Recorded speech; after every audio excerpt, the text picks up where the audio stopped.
ಸಚಿವರಾಗಿ ಅಧಿಕಾರ ಪದದ ಮತ್ತು ಗೌಪ್ಯತಾ ಪ್ರಮಾಣ ವಚನವನ್ನು ಸ್ವೀಕರಿಸಲು ವೇದಿಕೆಗೆ ಆಹ್ವಾನಿಸುತ್ತಿದ್ದೇನೆ. ನಾನು ಸಾರೆಕೊಪ್ಪ ಮಧು ಬಂಗಾರಪ್ಪ ಎಂಬ ಹೆಸರಿನ ನಾನು ಕಾನೂನಿನ ಮೂಲಕ ಸ್ಥಾಪಿತವಾದ ಭಾರತದ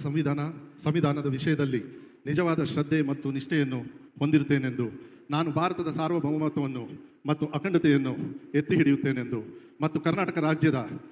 ಮಂತ್ರಿಯಾಗಿ ನನ್ನ ಕರ್ತವ್ಯವನ್ನು ಶ್ರದ್ಧಾಪೂರ್ವಕವಾಗಿ ಮತ್ತು ಅಂತಃಕರಣ ಪೂರ್ವಕವಾಗಿ ನಿರ್ವಹಿಸುತ್ತೇನೆಂದು ಭಯ ಅಥವಾ ಪಕ್ಷಪಾತವಿಲ್ಲದೆ ರಾಗದ್ವೇಷವಿಲ್ಲದೆ ಎಲ್ಲ ಬಗೆಯ ಜನರಿಗೆ ಸಂವಿಧಾನಕ್ಕೆ ಮತ್ತು ಕಾನೂನಿಗೆ ಅನುಸಾರವಾಗಿ ನ್ಯಾಯವಾದುದನ್ನೇ ಮಾಡುತ್ತೇನೆಂದು ದೇವರ ಹೆಸರಿನಲ್ಲಿ ಪ್ರಮಾಣ ಮಾಡುತ್ತೇನೆ. ನಾನು ಸಾರೆಕೊಪ್ಪ ಮಧು ಬಂಗಾರಪ್ಪ ಎಂಬ ಹೆಸರಿನ ನಾನು ಕರ್ನಾಟಕ ರಾಜ್ಯದ ಮಂತ್ರಿಯಾಗಿ ನನ್ನ ಪರ್ಯಾಲೋಚನೆಗೆ ತರಲಾಗುವ ಅಥವಾ ನನಗೆ ತಿಳಿದು ಬರುವ ಯಾವುದೇ ವಿಷಯವನ್ನು ರಾಜ್ಯದ ಮಂತ್ರಿಯಾಗಿ ನನ್ನ ಕರ್ತವ್ಯಗಳ ಯುಕ್ತ ನಿರ್ವಹಣೆಗೆ ಅಗತ್ಯವಾಗಬಹುದಾದ ಸಂದರ್ಭದಲ್ಲದೆ ಅನ್ಯಥಾ ಯಾರೇ ವ್ಯಕ್ತಿಗೆ ಅಥವಾ ವ್ಯಕ್ತಿಗಳಿಗೆ ಪ್ರತ್ಯೇಕವಾಗಿ ಅಥವಾ ಪರೋಕ್ಷವಾಗಿ ತಿಳಿಸುವುದಿಲ್ಲ ಅಥವಾ ಬಹಿರಂಗಪಡಿಸುವುದಿಲ್ಲ ಎಂದು ದೇವರ ಹೆಸರಿನಲ್ಲಿ ಪ್ರಮಾಣ ಮಾಡುತ್ತೇನೆ.